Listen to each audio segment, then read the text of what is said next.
Today we're in Hermanus visiting Chef Shane at Lapentola to see how our Cathedral cellar Cup Classique is going to work with his warm oyster salad. For my warm oyster salad, I'm going to be using beautiful, freshly shucked oysters, free-range egg white, which has been beaten into stiff peaks, baby salad leaves, fresh lemon, extra virgin South African olive oil, coconut cream, finely chopped chives, a little bit of wasabi paste, and some salt. Johan, will you tell me a little bit more about this Cathedral Cellars MCC? Yeah, Shane, this is, as you mentioned, this is a MCC or Method Cup Classique.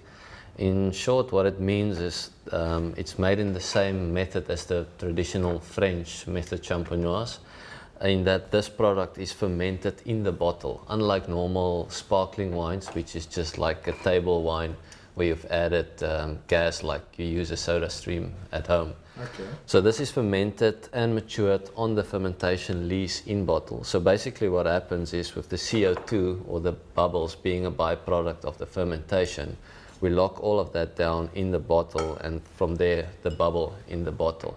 So the main difference when you taste this is compared to normal sparkling, which is quite a coarse, aggressive bubble. This is a much more finer bubble. It's got more what we call mousse. It's got more texture and creaminess to it, and it's got more persistency. So it's got a longer longevity on the palate. So like it's classic French older brother, the champagne, this has got all the same characteristics. Yeah, exactly the same. We even use the same grape varietals. In this one we used Chardonnay, which gives us the length, the citrus flavors, the structure, and a little bit of Pinot Noir just to give it some texture, some roundness, some berry fruit, red apple kind of flavors, just to complement the Chardonnay flavors. Another question there, disgorgement. What is disgorgement? Yeah, disgorgement is just a process in which we, because the fermentation happens in the bottle, we've got some of the fermentation lees in the bottle, so it's just a process of removing that lees from the bottle. So the wine from day one with the fermentation until the wine that reaches our table is exactly the same. It never leaves the bottle. It's just the disgorgement is just the removing of the lees. I actually think I saw that process when I visited you on site in Paarl. Yeah, it's possible. Yeah. So a nice trick back home while you're preparing your food with your friends is to tell if it's a Cup Classique is the wire root. You should give it 6 twists. So there's something six, then it's the real deal. Okay. And as much as you're tempted to pop the cork, it's not the way you want to do it, because number one, you lose some of your CO2 or your bubbles. Okay. And secondly, you're at risk of losing some of the product, which would be a great shame. We're at Lapentola, not at Grand Prix either. There you go. Okay. So the way of doing it is just to hold the cork and just to twist the bottom of the bottle while you're adding pressure back onto the cork, and as we call it, you just want it to whisper, basically, like that. So what you want is good clean glasses. Otherwise, if you've got little pieces of cloth sitting or sunlight liquid sitting against your glass, you lose your CO2 in the product. Okay. So you want good clean glasses. There you go. So this specific one we matured on the lees for 24 months. Bubbles, eh? The longer time on the lees, the more of that toasty, buttery brioche type flavors you develop in the wine. It smells exactly like brioche fresh out of the oven, eh? An easy way to tell if it's sparkling or Method Cup Classique is to have a look out for the Method Cup Classique Association's sign, which is the little star on the bottle. So it's actually approved by an organization? It is. It's quite strictly regulated in that you need to ferment in the bottle, and you have to stay at a minimum of 9 months on your fermentation lees to qualify as a Cup Classique. Okay. Right, getting back to my oysters. I've started to remove them from the shell very gently, and obviously once they've been shucked, I've just loosened the foot of the oyster with a steak knife. I'm just popping this into the egg white. This is kind of tricky because you want to maintain the bubbles and the fluff like you've got the mousse in the bubbly with the oysters. So I'm just going to turn them very lightly in here just to create a light coating of egg white on the oysters. And now you need to pop them very carefully in the oil.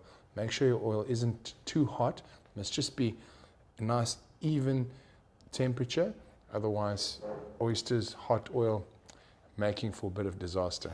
The oysters need to be in the oil for literally just 30 seconds.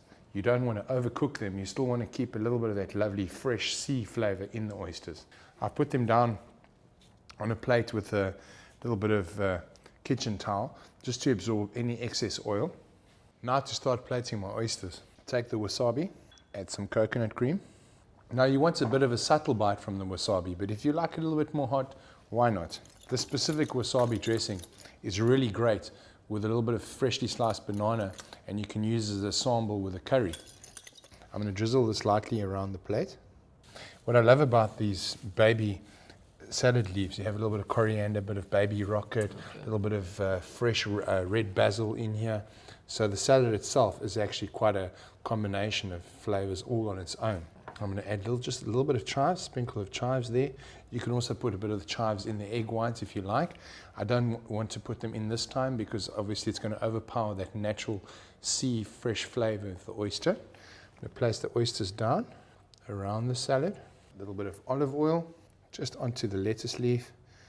Slight bit of dressing. Squeeze a fresh lemon, or you could use a nice Thai lime if you like for a bit more of a floral flavor. I'm just going to add a little touch of salt to these salad leaves. There you go, Johan. Thanks, that looks Give that a taste. A little bit of everything like always, eh? Don't be shy. What's lovely about the leaves is they give a little bit of light texture, crunchiness. Just give the whole salad and the oyster a lift. Really light and delicate flavors in there. So what more do we want? Oysters, bubbly, Hermanus. Where do we hit the pause button? You can come visit anytime. Cheers to the Cathedral cellar. Thank you. All of these recipes are available in my new book, Cape Fusion.